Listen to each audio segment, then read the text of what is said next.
Moni nde story behind the hymn lero tikambe ya what a friend we have in Jesus. Uyu ndi Joseph Scriven.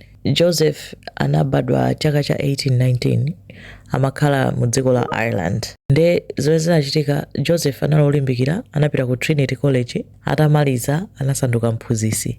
Ali mphunzitsi anapeza mkazi amafuna kuti apange ukwati. Nde a day before kupanga ukwati ananena kuti ankafuna kuti akakumane ndi mkazi wakeyo. Ananyamuka pamene amakakumanapo kuti akamuone just asanapange ukwati oyera. Iye uja akuyenda akufika kumene kuno komwe amafuna kuti akumane panali pafupi ndi mtsinje. Anapeza kuti pali anthu akuvula munthu m'madzi muja. Ataonetsetsa anapeza kuti anali mkazi wake uja. A day before ukwati anamira. Anapita kuti akakumane naye koma anapanga ngozi kaya hosi inapanga chani. Anakwera hosi nde inakangati amponya, anagwera m'madzi anamira. Anakhumudwa kwambiri kuti a day before ukwati mkazi wake akamwalire. Nde anasamuka, anachoka ku Ireland anapita kukakhala ku Canada. Anangodzipereka kuti basi moyo wake azingothandiza anthu ovutika. Kuthandiza kwake basi amapita kukacholera kwawazira anthu nkhuni, kwatolera anthu nkhuni.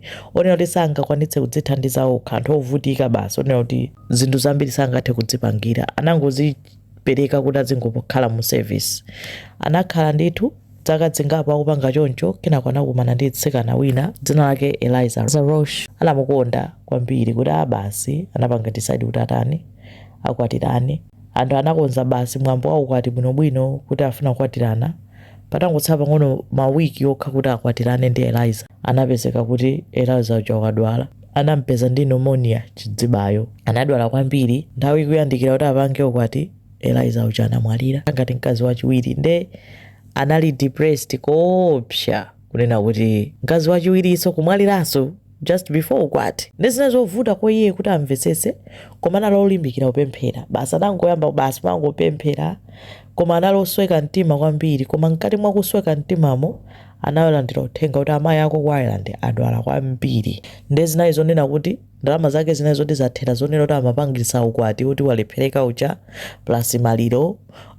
Eliza analibeka nakalikonse sakanathanso kukwanitsa kubwerera kupita kutiko, kubwerera kupita ku Ireland kuti akaone kapena kuwasamala ulo kuwathandiza amayi ake. Chomwe anakwanitsa anangowalembera poem ndakatulo. Ndakatulo yake analemba what a friend we have in Jesus. All our sins and griefs to bear. What a privilege to carry everything to God in prayer. Iyi apayi. Sinali nyimbo, inali ndakatulo. Koma amayi ake atalandira inawakhudza kwambiri zomwe anatanimo. Analemba kuti anaphatikiza nkhawa za chilichonse chomwe amakumana nacho, imfa za azimayi onse awiri, kukanika kukathandiza amayi ake, koma zonsezo amasozi akutenga nkhawa zake zonse akuzitani angozipereka kwa Ambuye kuti Ambuye pandekha sindikwanitsa, tengani nkhawa zonsezi. Joseph amakonda kulemba ndakatulo. Analemba zambirimbiri kuphatikiza imene anatumizira amayi akeyo pakana anakula kwambiri. Nde nzake atabwera kusancheza ku nyumba wake tsiku lina anayipeza buku, anali ndi buku la tunthu la ndakatulo. Nde amadabwa kuti umachita kulemba zabwino chonchi. Basi anangoseka basi mongocheza. Komano mu 1866 Joseph ali ndi zaka 66 anadwala kwambiri, anali ndi fever. Nakasi zaka zimene zozonso nthawi zambiri kunalibe mankhwala amene alipo masiku ano. Fever anthu amafa nayo kwambiri. Nde anadwala kwambiri mpaka anzake ena anazamtenga ku nyumba kupita nawo ku nyumba kwake kuti akamsamale kumeneko. Koma fayina kuti fever yake inakwera kwambiri, thupi linatentha kwambiri, mutu wake unakhala tasokonekera pang'ono. Anangoyimirira kuyamba kumangoyenda. Anthu amanena kuti amakhulupirira kuti samadziwa zomwe amapanga. Amangoyenda osaganiza zoti apita kuti mpaka na kumene anapita anakagwera mu mtsinje, anamwalirira patipo pamenepo.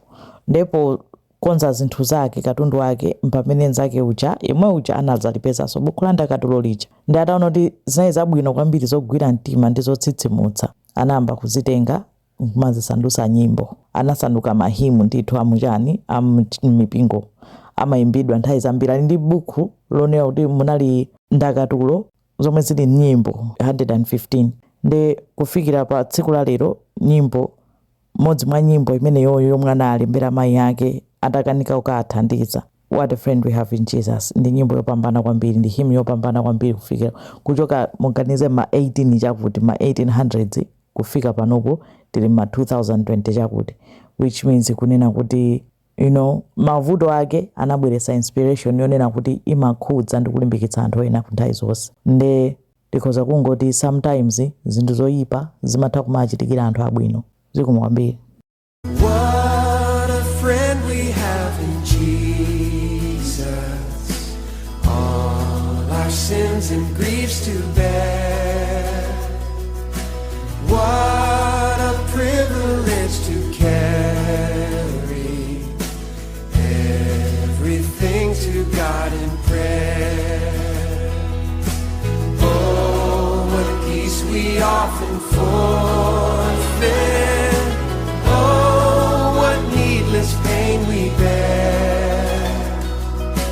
All because we do not carry